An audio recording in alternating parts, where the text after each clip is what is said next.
Good morning mga kabudo. Ito na. Dali na lang maluto tong mais na to. Pag maluluto na to, pwede na yung kainin. Diba? Ang sarap yun.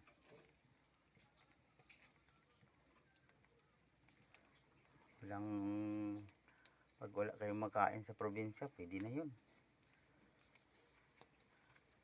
Halag magmahal ang bigas.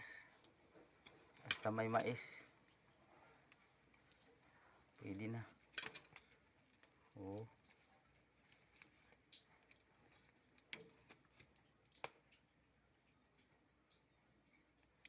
Ang mga kabudo,